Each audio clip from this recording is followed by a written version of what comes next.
Gopijana Vallabha Girivaradhari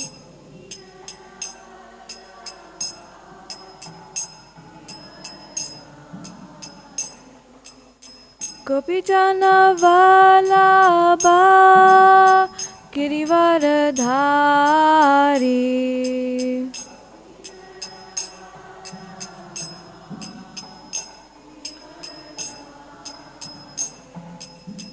Yashoda Nandana Brajajana Ranjana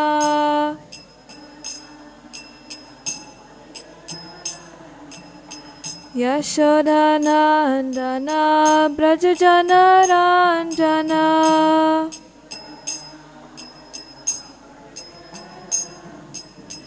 Yamuna Tira Vanachari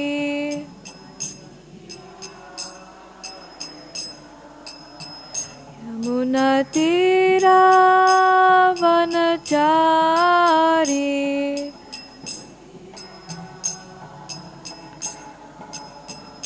Jaya Radha Madhava Kunja Bihari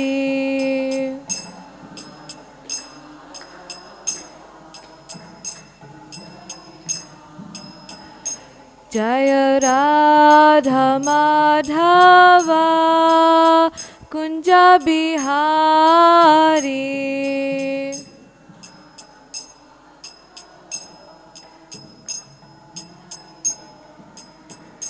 Jaya Prabhupada Jaya Prabhupada Prabhupada Jaya Prabhupada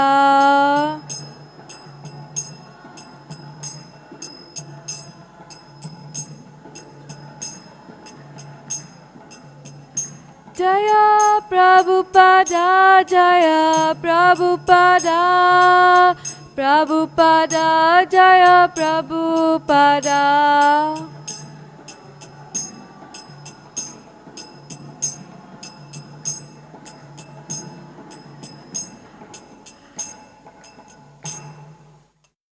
Jai Om Vishnu Pad Paramhamsa Parivrajikacharya Astotasthara Shri Srimad A.C. Bhaktivedanta Swami Srila Prabhupada Ki ISKCON Founder Acharya Srila Prabhupada Ki Jai Om Vishnu Pad Paramhamsa Parivrajikacharya Astotasthara Shri Srimad Bhaktisiddhanta Saraswati Goswami Maharaj Prabhupada Ki Nama Acharya Srila Haridas Thakur Ki ISKCON Guru Vrinda Ki Anantakoti Vaishnava Vrinda Ki Prem se kaho Shri Krishna Chaitanya Prabhu Nityananda Shri Advaita Gadadhara Shri Vas Adi Gaura Bhakta Vrinda Ki Shri Shri Radha Gopinath Shamakund Radhakund Giri Govardhan Ki Shri Navadvip Mayapur Dham Ki Shri Mathura Vrindavan Dham Ki Shri Jagannath Puri Dham Ki Ganga Mai Ki Yamuna Mai Ki Bhakti Devi Ki Tulasi Devi Ki Shri Harinam Sankirtan Ki Samaveta Bhakta Vrinda Ki Gaur Premanande, all glories to the assembled devotees,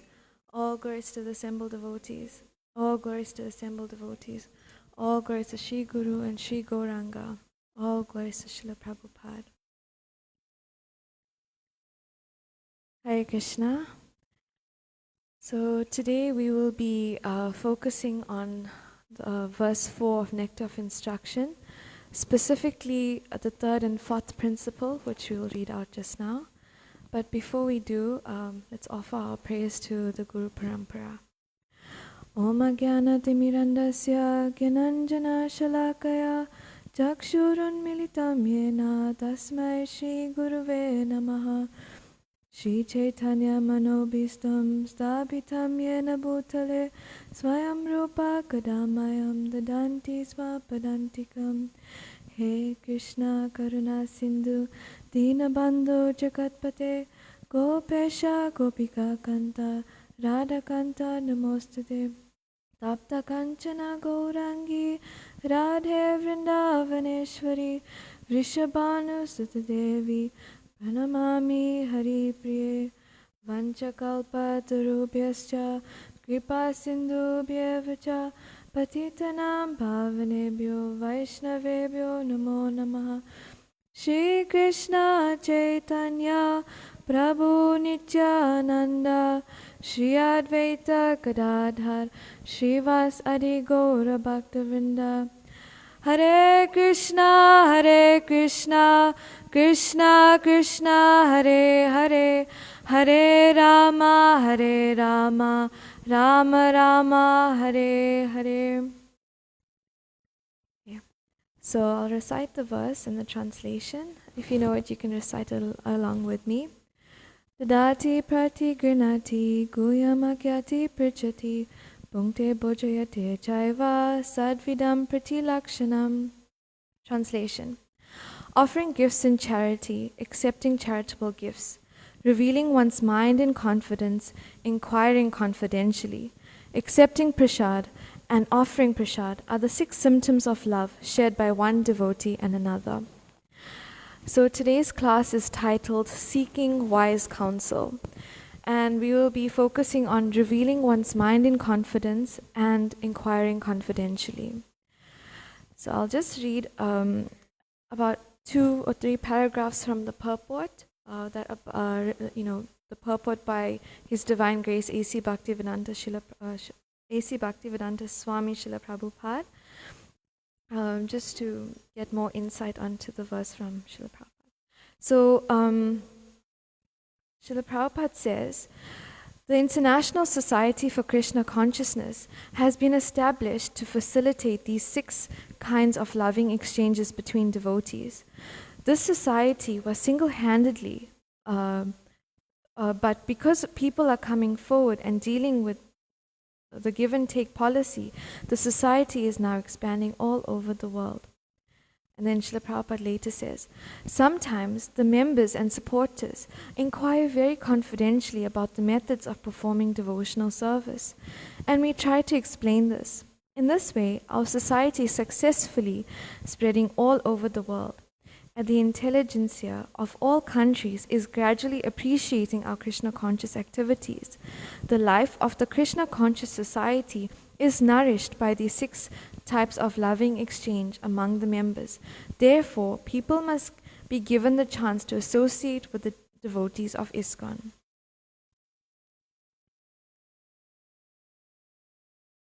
And then Srila Prabhupada further states, people should give up the company of so-called yogis, jnanis, karmis, and philanthropists, because their association can benefit no one.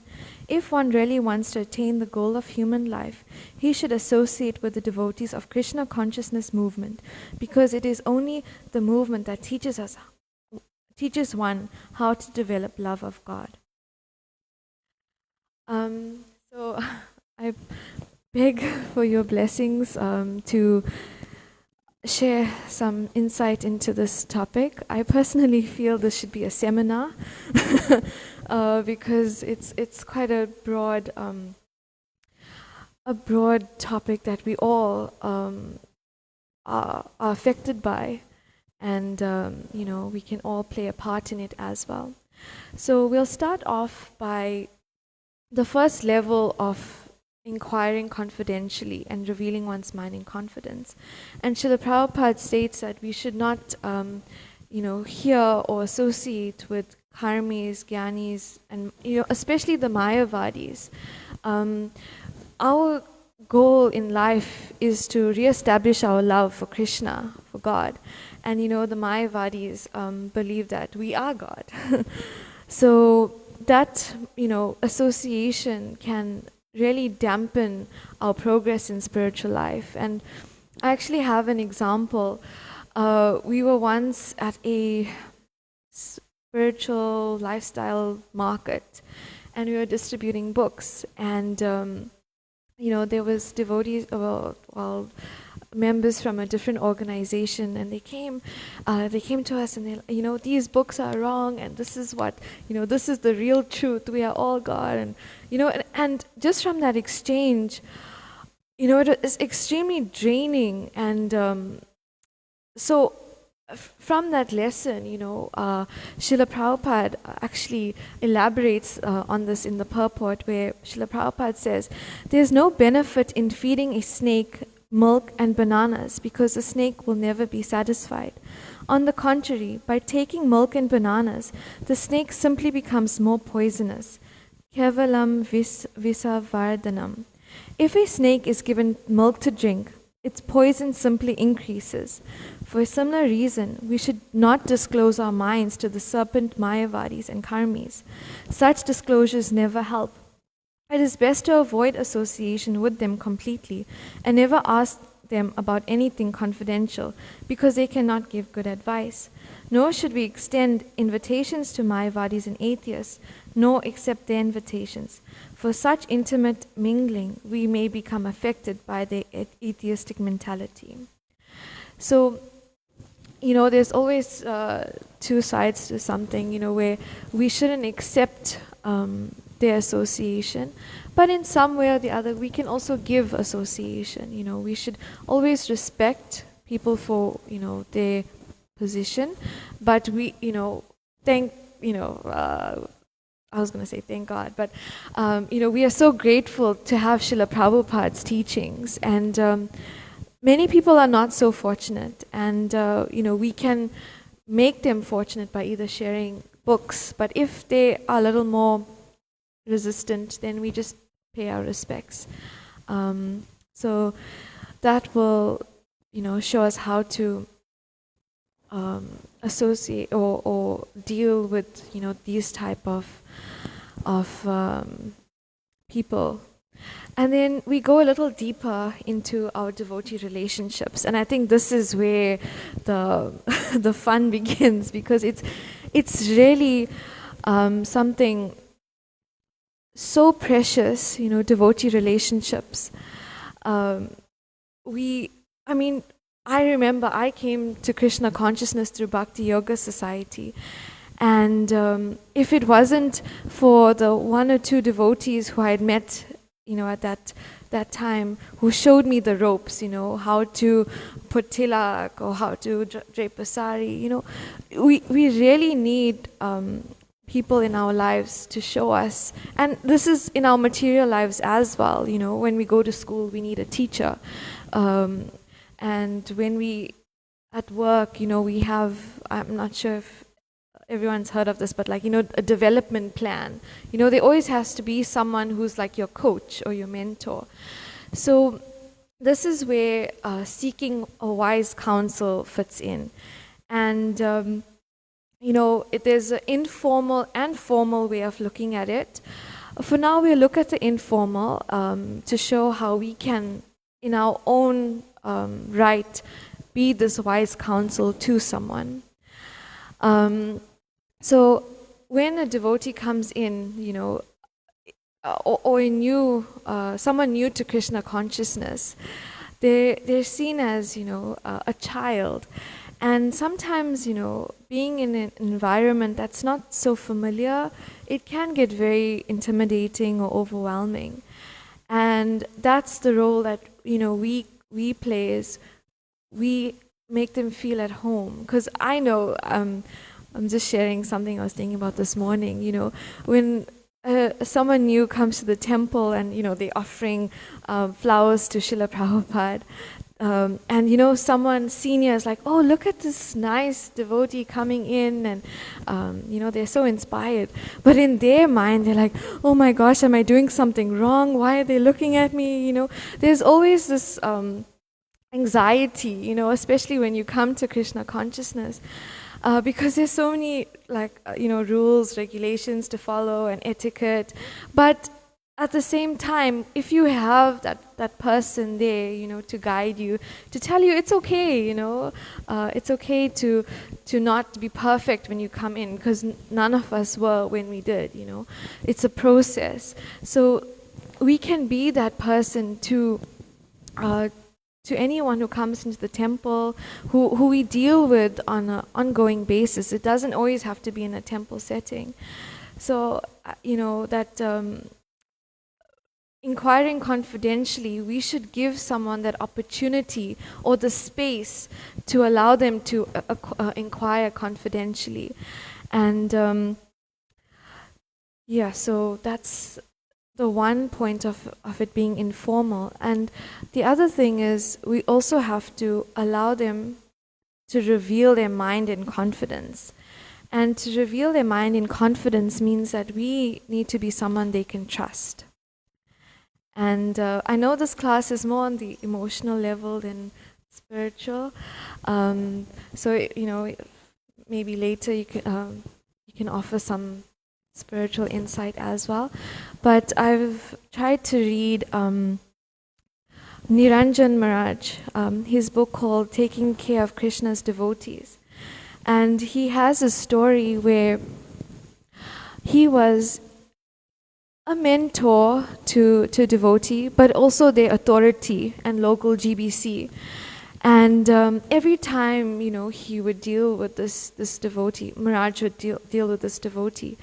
This devotee would try to use Maharaj to get out of his service, or it was a very transactional type of relationship, where Maharaj was really trying to assist the devotee on a personal level, but because the devotee saw Maharaj as the authority, it wasn't so successful in the sense that the devotee only, dealt with his service relations with Maharaj. And then Maharaj further says that he wrote a letter to this devotee saying that, he would like to not be his service authority anymore, and, he'd like to see him as a friend.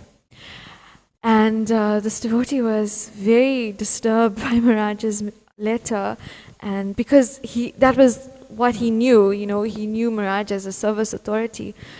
And then, as the relationship developed, you could see how this devotee was actually really positively affected with Maharaj being his friend, because, certain things that we may not reveal on an authority level, we can on a friendship level.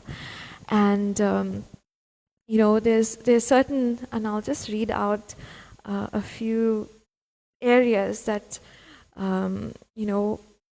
devotee care encompasses. We actually, I'm looking at Chitta Saki Mataji. We did a devotee care seminar a few years ago with Radha Gopinath Prabhu, and it was really intense. Who would have thought care needs a system? It's do you care? It's like there's this need for devotees to feel, a sense of belonging, a sense of worth, and this devotee care system really helps one to develop that in the spiritual life. So I'll just share these 12 areas that devotee care encompasses, which is spiritual life, health care, marriage, sex and relationships, child rearing and child care, education, career and employment, financial advice, housing, travel and immigration, consumer and lifestyle, legal and civic, and mediation advice. So I know these are quite broad topics, but it just shows that our lives are not, what can I say, our lives are not just based in the temple, I mean, if we could be, that would be amazing. But, we all have either a day job or some form of attachment, whether it be family or financial strain we may have, So these type of things, it really affects a devotee in their spiritual practice, and that's the consciousness, or the perspective is that the devotee is not only serving Krishna in the temple, but they're serving Krishna in every aspects of their life. And when there's a problem that they may face, it really affects their Krishna consciousness. And I'd actually like to share a pastime of Srila Bhaktisiddhanta Saraswati. Srila Bhaktisiddhanta Saraswati Maharaj was visiting a temple. It was called the Dhaka temple, and he was going to inaugurate another one. And Maharaj asked for a certain brahmachari, and that brahmachari wasn't there. And the devotees explained that, actually they had shouted or scolded him for a mistake that he had made. And Bhakti Siddhanta Saraswati said, it takes gallons and gallons of blood to make one devotee. And you people are so irresponsible that someone has left. What is the use of opening new temples if we keep losing devotees? Go and find him. So, the disciples then went and found this disciple, and actually in this pastime, this disciple actually became a sannyas. So it really shows, how our leaders are actually really full of compassion.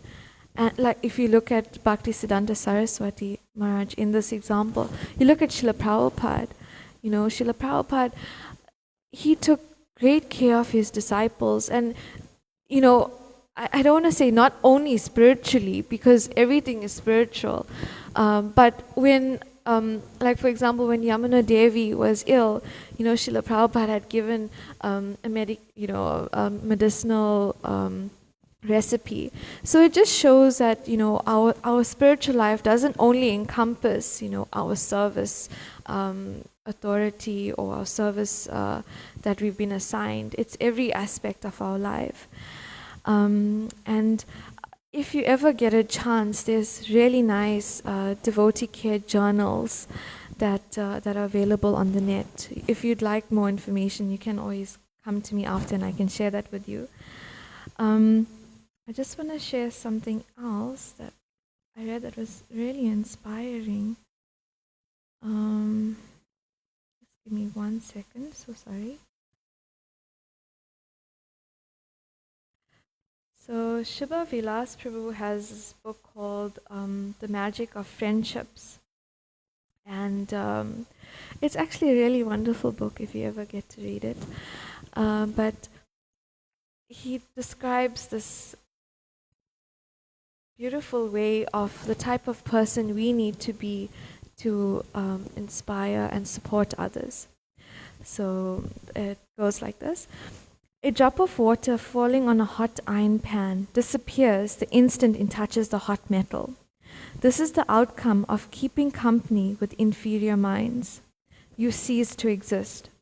When that same drop falls on the waxy surface of a lotus leaf, it shines like a pearl. This is the result of keeping company with mediocre minds. The person seems to be valuable to others, but is actually not. However, if that same drop falls into an oyster shell, it transforms into a shimmering pearl. The company of elevated minds result in mature individuals who are mature and can help others grow. So then Shubha Vilas Prabhu further says, the quality of our friends determines the end result of your self-growth. And the summary of this all is, friendship should not be about competition. It should be about helping each other to grow. Be a giver, not just a taker. Give without expectations. However, choose who to give wisely.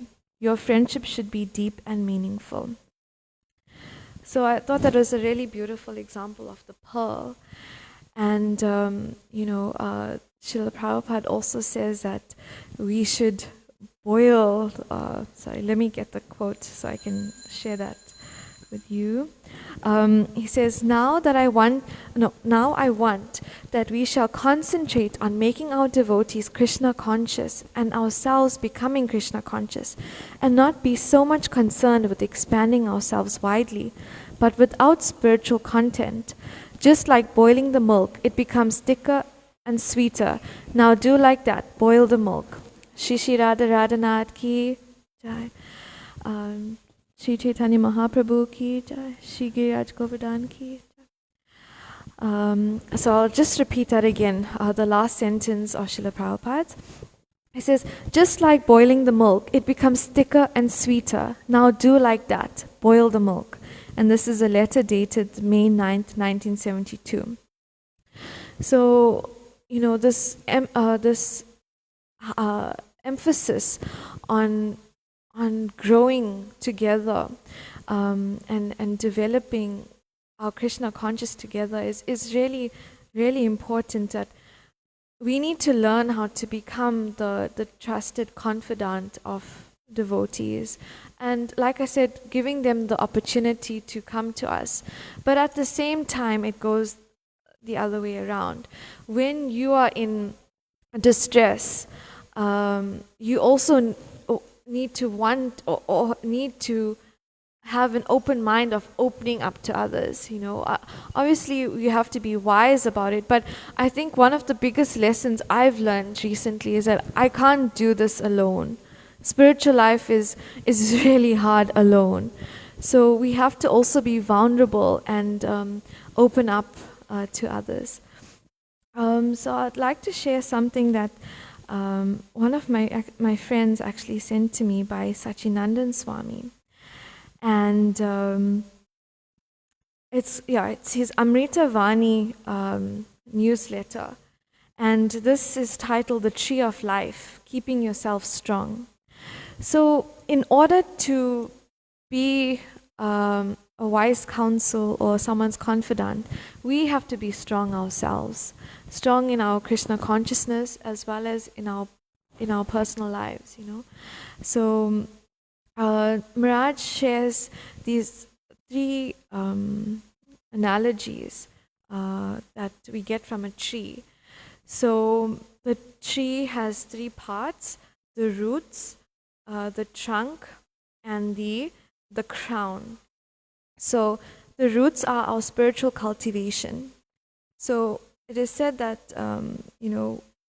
if the roots are not strong, a tree would just dry up and die. So that's why we need to nourish the roots of our life, which is our sadhana, our Krishna consciousness. And it's beneath the earth, so no one can see it. That is what roots us in our Krishna consciousness. And then the trunk is compared to physical, emotional, social, and mental well-being. And this is our lives, whether it be our health, emotional, emotional conscious or mindset, our social surroundings. We have to make sure that we have nice dealings with others, and being a mentor, counselor means that we also have to lead by example. So this is a really important point. And then the crown is contributing to the lives of others. So when the tree flourishes, should I say, it starts to bear fruit, and that fruit we can share with others. So I thought that was a really nice analogy. And then Miraj also shares the wheel of needs. So the needs that we all need in our lives. And that is security, significance, satisfaction, self-expression, spiritual direction, and socialization. So, like I said, this is definitely a topic for a seminar where this can be unpacked in more detail. And then Miraj shares 5 elements of spiritual counseling. And I'll just read it out so we can learn from this. So the number 1 is, be conscious that the person in front of you is an eternal spiritual soul on its way, on its spiritual journey. Everything happens in that person's life is meant to help them progress in that journey. You are there to help them see things from a spiritual perspective. Number 2, take on the observer role. Do not become lost in the apparent or external perspective. In short, you have to look from a neutral position, like an unmoved witness. Listen well. Number 3, pray for insight and permission to be able to inspire and help. Pray to become an instrument through which divine blessings flow. Number 4, try to recognize the specific, unfulfilled needs of the other person. Empathy is required here. See and feel things from the other perspective. Number 5, encourage the person to understand the story behind behind the story. Everything and everyone moves under the sweet will of Krishna. Help the other find the specific lesson to be learnt. Do not work from your perspective. Rather, encourage them to find their own way. So I thought that was a nice guide on how we can become spiritual mentors in someone's life. An example of a friendship that turned into a spiritual mentor is the amazing pastime and example of Lord Krishna on the battlefield of Kurukshetra. And we see Arjuna in the chapter 1 of Bhagavad Gita, where he was really in anxiety to fight because the people who are most dear to him are on the opposing side. And he lists all the reasons why he can't fight, whether it be unwanted population or the women become polluted, the killing of the family traditions, and it goes on and on in chapter 1. And then you see Arjuna having a change of mindset, where he surrenders to Krishna and he asks Krishna for guidance. And then Krishna, being Arjuna's friend, now becomes his mentor, or a spiritual master in a greater sense. And that's where Krishna guides Arjuna. And at the end, you see Arjuna coming to a conclusion that he must fight. So you see how Krishna plays this beautiful role as not only a mentor, but a friend. And another thing that I was thinking about is this thing of confidentiality. A lot of us find it hard to open up to others because of this confidentiality aspect. And I was thinking, you don't see Krishna on the battlefield saying, "Hey Bhima, did you hear what Arjuna said?" Or "Hey Yudhisthira." It was a very personal exchange. And I don't know how confidential it is with us having access to it, but at the same time, how fortunate are we to have access to this confidential exchange? That's by Krishna's mercy. So, yeah, I correct myself there. But it's a very wonderful exchange that we can also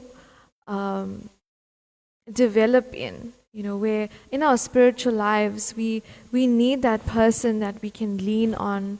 In many times it is our spiritual master. Our spiritual master gives us a lot of time, association, guidance.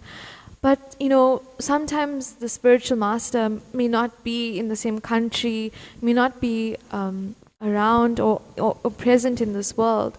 So that is why our spiritual community of devotees is so important. And we get the Diksha and Shiksha Guru, so our Diksha is our spiritual master. But having solid Shiksha relationships is also very important in our lives. So I also wanted to share the 3 types of spiritual masters you get. I got this from the Guru and Disciple book by Kadamba Kanana Swami. So he says the 3 types of spiritual masters are described as one who is one who is like the bird who feeds its young constantly and endlessly. The other is like the fish who supervises but lets its young go on its own. But at the time of danger, the fish is there. The third type of spiritual master is like the tortoise who places the eggs in the sand on the beach and waits for the sun to create heat, and the eggs germinate while he meditates on them. So the guru-disciple relationship has these components. With the reality that we may not always have the association of our spiritual masters, we do need to take shelter of a Shiksha Guru as well to lead us in our lives. And then I'll just share something from the Madhurya Kadambini by Srila Vishwanath Chakravarti Thakur. And it's the Bhakti Lata Kripa of devotional service. So in Chaitanya Charitamrita, Madhya Lila 19:152, it said that when a person receives a seed of devotional service, he should take care of it by becoming a gardener and sowing the seed in his heart. If he waters the seed gradually by the process of Shravana and Kirtana, hearing and chanting, the seed will begin to sprout. So this analogy of becoming a gardener, I think is really, it's a beautiful one, where we take control of our spiritual life by watering it specifically. But sometimes when there's conditions out there, whether it's if you have to look at a plant, for example, an orchid is so sensitive. If you leave it in the sun, the leaves will start to dry, or if it's overwatered, it'll the roots will start to rot. So sometimes sometimes we don't know what is best for us as well.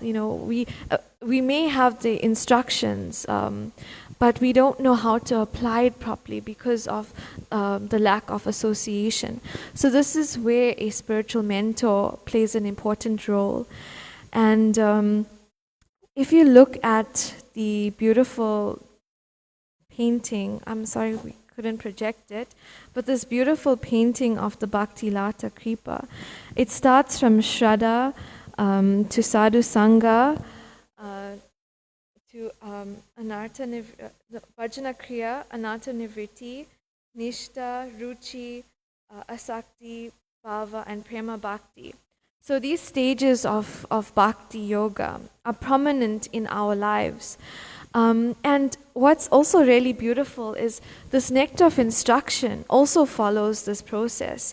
So if you look at text 1 to 3, it's Shraddha. And at the moment of text 4 to 6 is Sadhu Sangha. And text 7 is Bhajana Kriya, Anartha Nivritti, Nishta, Ruchi, which will be covered at a later stage. Text 8, Asakti, and 9 to 11 is Bhava and Prema.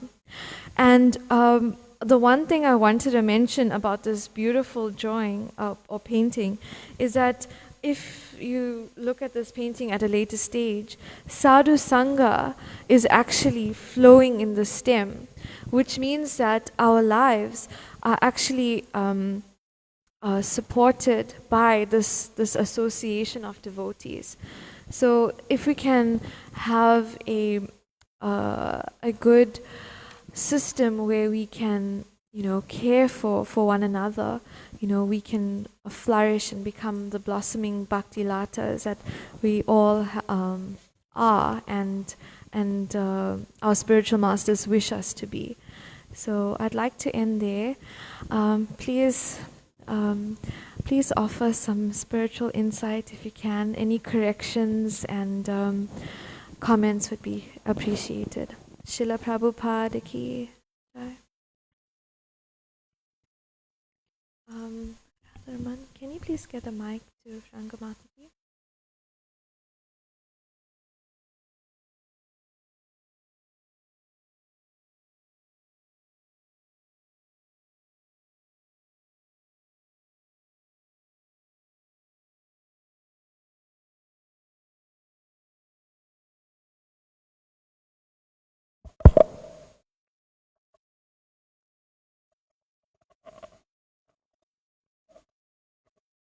Hare Krishna. Priya Kishori, thank you for that beautiful class. Really appreciate your well thought out instructions to us. Thank you very much. It's imperative that we have a mentor, but sometimes we can't find a mentor, then what to do. So there's always devotees that are senior to you, and you could reveal your mind to them. So I would say that. Uh, and don't harbor things, I'm talking from experience, don't harbor things in your heart that will take years and years and years for you to reveal your mind, because it could be an impediment on your spiritual path. And also, when you harbor things, you have to fight in your mind constantly to, get over, to make each day beautiful, a Krishna conscious day, because you are constantly fighting a battle in your mind. And, how do I do this? What do I say? It's like you have all these thoughts. Should I kill myself? Things like this. So therefore, it's vital in our spiritual lives that we find someone that we can reveal our minds to. Thank you so much, Hare Krishna. Thank you, Mother Ranga. I think that's such an important point, Like the mind is our best friend or worst enemy. So it's really important to have that. In other temples, we also see this structure. Like, if, for example, Chaupati, they have this full, counseling system. And, it would be nice if we could also try to implement something like that, where, like you said, the senior devotees, become accessible to us as well. So, thank you. Hare Krishna. Hare Krishna. Anybody else would like to say anything?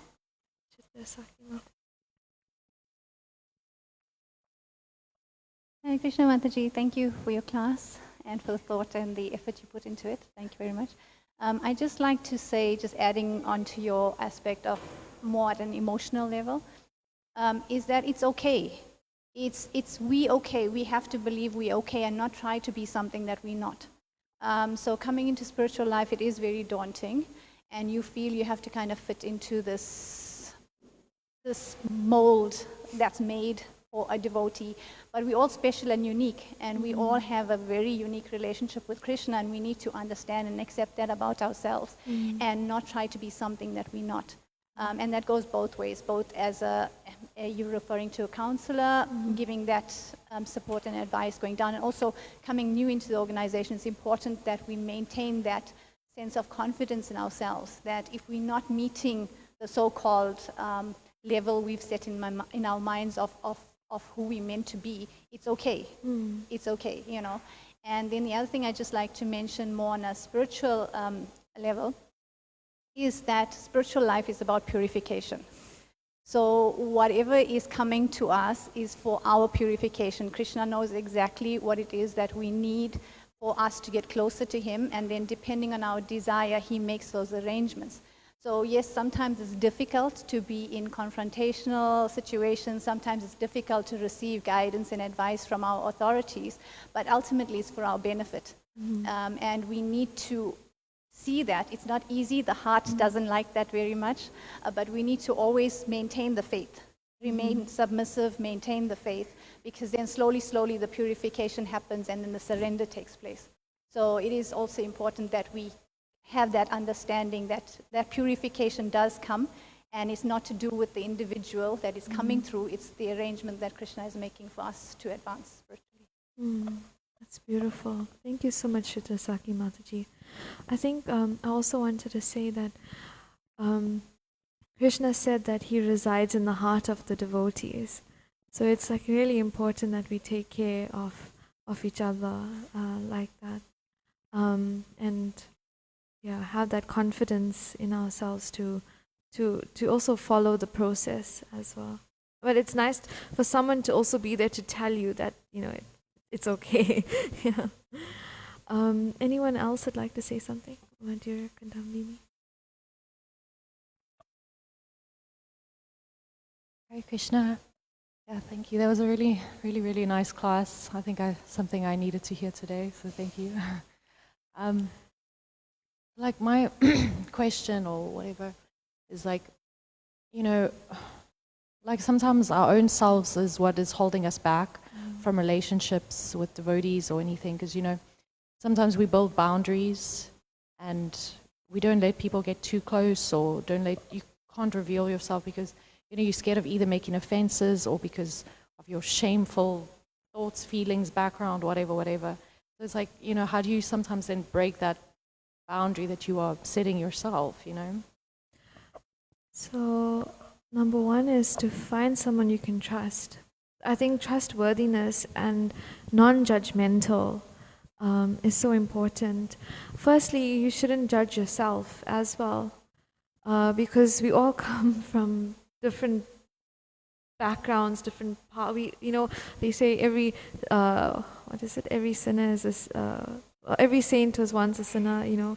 So I mean, we all have come from different types of backgrounds where we may not be proud of, but at the same time, to be here, I think, is the greatest blessing. So I think by appreciating the moment will allow you to break the judgment, because and also when so a friend is also someone you share the same mind substance with. That's what Shubhi Vilas Prabhu said. So if you share like the same mindset as someone, and you develop a relationship with them, and slowly you can see whether they possess qualities such as trust or confidence, in that sense, that you can open up to, because sometimes I know I've been in a situation where and I'm just sharing this for experience purposes.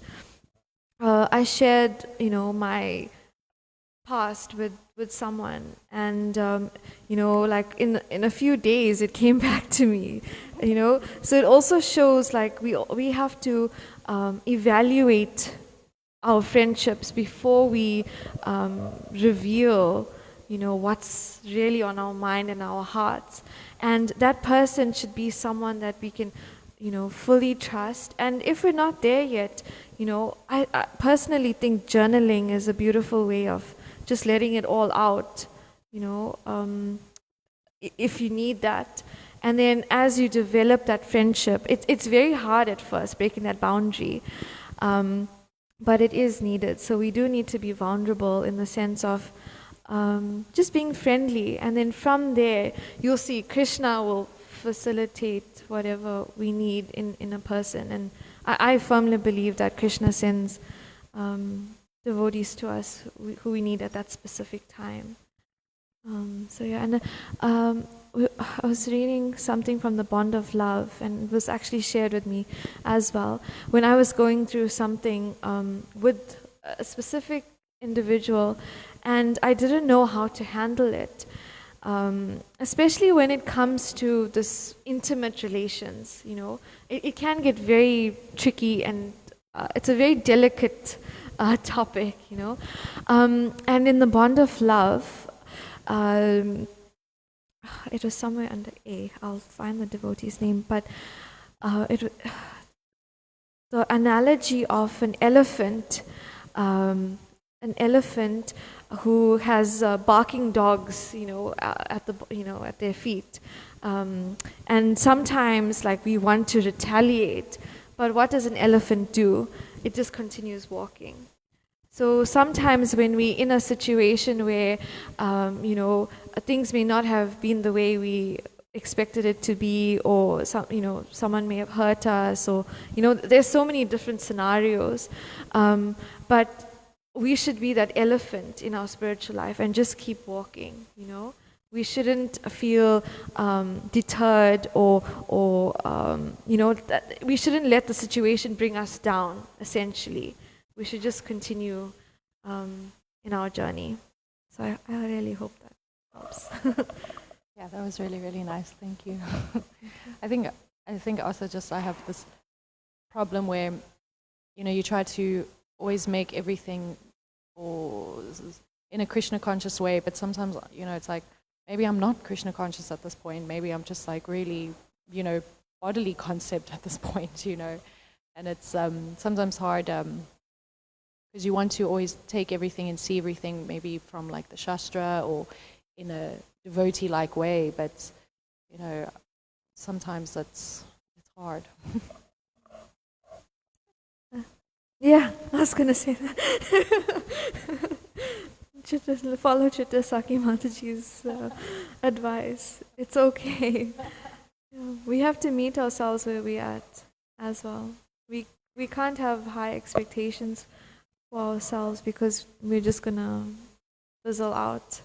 Yeah, there's actually a really nice example in Sachinandan Maharaj's newsletter, where if you take a candle on a ship that's going to sea and there's a storm, the candle extinguishes,